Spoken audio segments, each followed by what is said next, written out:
Hello ಸ್ನೇಹಿತರೆ, ನಮಸ್ಕಾರ ಎಲ್ಲರಿಗೂ. Welcome back to my Anukirana vlogs YouTube channel. ನೀವೆಲ್ಲರೂ ಹೇಗಿದ್ದೀರಾ, ಚೆನ್ನಾಗಿದ್ದೀರಾ ಅಂತ ಅಂದ್ಕೊಂಡಿದ್ದೀನಿ.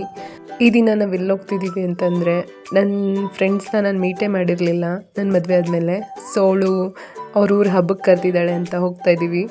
ನಿಮಗೂ ಆ ಊರಿನ ಹಬ್ಬದ ಬಗ್ಗೆ ಪರಿಚಯ ಮಾಡಿಕೊಡ್ತೀನಿ, ಬನ್ನಿ. ಮೈಸೂರು ಬಸ್ ಸ್ಟಾಪಲ್ಲಿ ನನ್ನ ಫ್ರೆಂಡ್ ಮಣಿ ಮತ್ತು ಅವಳ ಮಗಳು ಸಿಕ್ಕಿದ್ರು. ಸೊ ಬಸ್ ಹತ್ತಿ ಕುಳಿತ್ವಿ. ನಾನು ಹೇಳಿದ್ನಲ್ಲ ಮೊದಲೇ ಫ್ರೆಂಡ್ನ ಮೀಟ್ ಮಾಡೋಕೆ ಹೋಗ್ತಿದ್ದೀನಿ ಅಂತ. ಇಲ್ಲಿ ನನ್ನ ಇನ್ನೊಬ್ಳು ಫ್ರೆಂಡ್ ಸಿಕ್ಕಿದ್ದಾಳೆ, ಅವಳು ಮೈಸೂರೇನೆ. ನಾವು ಇಬ್ಬರು ಹೋಗ್ತಾ ಇದ್ದೀವಿ. ನಾವಿಬ್ರಿಗೆ 2 ಮಕ್ಕಳು ಬೇರೆ ಆಗಿದೆ.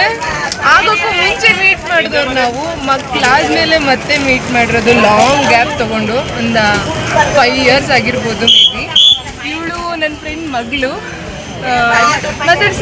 ಹಾಯ್ ಮಾಡು. ಇನ್ನು ಲಹರಿ ಲಕ್ಷ ಹಾಯ್. ತ್ರಿಷಿ ನೀನು ಹಾಯ್ ಮಾಡು.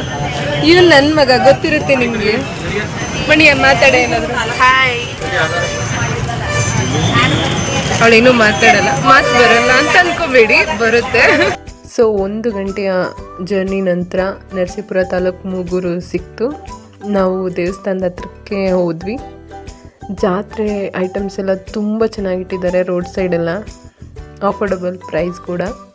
ನಾವು ಆಟೋದಲ್ಲಿ ಹೋದ್ವಿ. ನಮ್ಮಿಬ್ರು ಮಕ್ಕಳು ನಮಗಿಂತ ಸಿಕ್ಕಾಪಟ್ಟೆ ತರಲೆ ಅಂತ ನೋಡಿದ್ಮೇಲೆ ಗೊತ್ತಾಗಿದ್ದು. ಈ ದೇವಸ್ಥಾನದ ಇತಿಹಾಸದ ಬಗ್ಗೆ ನಾನು ಹೇಳಲೇಬೇಕು. ತಾಯಿ ತ್ರಿಪುರ ಸುಂದರಿ ಅಮ್ಮ ಯಾಕೆ ಪವರ್ಫುಲ್ ಅಂದರೆ, ಅವರು ಹೊಸಹಳ್ಳಿ ಅಂತ, ಇಲ್ಲೇ ಹತ್ತಿರದಲ್ಲಿರೋ ಹೊಸಹಳ್ಳಿ ಅನ್ನೋ ಗ್ರಾಮದಲ್ಲಿ ನೇರಳೆ ಮರದ ಕೆಳಗಡೆ ತಪಸ್ ಮಾಡ್ತಾ ಇರ್ತಾರೆ. ಅಂಥ ಟೈಮಲ್ಲಿ ಮುಸ್ಲಿಂ ನವಾಬ ಬಾಬಾ ಸಾಹೇಬ ಅನ್ನೋರು ಈ ಪ್ರಾಂತ್ಯವನ್ನು ಗೆದ್ದು ಅಲ್ಲಿ ಅವರು ಸ್ವಲ್ಪ ವಿಶ್ರಾಂತಿ ಪಡ್ಕೊಳ್ಳೋಕ್ಕೆ ರಾತ್ರಿ ಸಮಯ ಮಲಗಿರ್ತಾರೆ. ಆಗ ದೇವಿ ಪ್ರತ್ಯಕ್ಷ ಆಗಿ, ಇದು ನನ್ನ ಪ್ರಾಂತ್ಯ, ನೀವೆಲ್ಲ ಈಗಲೇ ಹೊರಡಿ ಅಂತ ಹೇಳ್ತಾರೆ. ಮುಸ್ಲಿಂ ನವಾಬ ಅವರು ಅದನ್ನು ನಂಬೋದಿಲ್ಲ. ನೀನು ನಿಜವಾಗ್ಲೂ ನಿನ್ನನ್ನು ನಂಬಬೇಕು ಅಂತಂದರೆ ಒಂದು ಸವಾಲನ್ನು ಹೊಡ್ತಾರೆ. ಏನಂದರೆ, ಒಂದು ಒಣ ಜೋಳದ ಕಡ್ಡಿಯನ್ನು ಉಲ್ಟಾ ಮಾಡಿ ಅಲ್ಲಿ ಆ ಮರದ ಹತ್ರ ನೇತಾಕ್ತಾರೆ. ಅದು ಬೆಳಗ್ಗೆ ಅಷ್ಟರಲ್ಲಿ ಚಿಗುರಿದ್ರೆ ನಾನು ನಿಮ್ಮನ್ನು ನಂಬ್ತೀನಿ ಅಂತ ಹೇಳ್ತಾರೆ. ಅದು ಬೆಳಗಿನ ಜಾವ 4 ಗಂಟೆ ಅಷ್ಟರಲ್ಲಿ ಒಣಗೋಗಿರೋ ಜೋಳದ ಕಡ್ಡಿ ಚಿಗುರಿರುತ್ತೆ. ಸೊ ಆಗ ನವಾಬ ಸಾಹೇಬ ಅವರು ಈ ದೇವಿಯ ಶಕ್ತಿಯನ್ನು ನಂಬಿ ಅವ್ರಿಗೋಸ್ಕರ ದೇವಸ್ಥಾನವನ್ನು ಕಟ್ಟಿಸ್ತಾರೆ. ಇದು ಈ ದೇವಾಲಯದ ಇತಿಹಾಸ. ಮತ್ತು ಮೂಗೂರು ಅಂತ ಯಾಕೆ ಹೆಸರು ಬಂತು ಅಂದರೆ, ಮೊದಲು ಮೂಗನ್ನು ನೆಲಕ್ಕೆ ಟಚ್ ಮಾಡಿ ಅಮ್ಮನಿಗೆ ನಮಸ್ಕಾರ ಮಾಡಬೇಕಂತೆ. ಆಗ ನಮ್ಮಲ್ಲಿರುವ ಅಹಂಕಾರ, ಪ್ರತಿಷ್ಠೆ ಎಲ್ಲವೂ ದೂರ ಆಗಿ ದೇವರ ಕೃಪೆಗೆ ಪಾತ್ರರಾಗ್ತೀವಂತೆ. ಅದಕ್ಕೋಸ್ಕರ ಮೂಗೂರು ಅನ್ನೋ ಹೆಸರು ಬಂದಿರೋದು.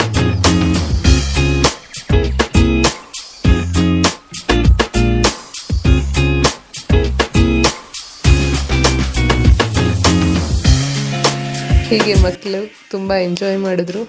ನಾವು ದೇವ್ರ ದರ್ಶನ ಮಾಡಿ ಹೊರಟು ಬಂದ್ವಿ. ಪ್ರೇಮನ ಮೀಟ್ ಮಾಡಿದ್ವಿ. ನೋಡಿ ಎಲ್ಲ ನೋಡಿ, ನಾವು ಜೊತೆಗೆ ನಮ್ಮ ಮಕ್ಕಳು ಕಾಲೇಜ್ಗೆ ಹೋಗ್ತಿದ್ವಿ, ಸಿಂಗಲ್ ಆಗಿದ್ವಿ. ಈಗ ಈ ಪುಟಾಣಿ ಮರಿಗಳನ್ನ ಕಟ್ಕೊಂಡು ಓಡಾಡ್ತಾ ಇದ್ದೀವಿ. ಇವಳೇ ನನ್ನ ಇನ್ನೊಬ್ಳು ಫ್ರೆಂಡು. ಇವಳನ್ನ ಮೀಟ್ ಮಾಡಿಸಿ ಮಾತಾಡಿಸಿ ಊಟ ಮಾಡಿ ನಾವು ಹೊರಟ್ವಿ. ಈ ರೀತಿಯ ಹೆಚ್ಚಿನ ವಿಡಿಯೋಗಾಗಿ ನನ್ನ ಯೂಟ್ಯೂಬ್ ಚಾನಲ್ನ ಸಬ್ಸ್ಕ್ರೈಬ್ ಮಾಡಿ, ಲೈಕ್ ಮಾಡಿ.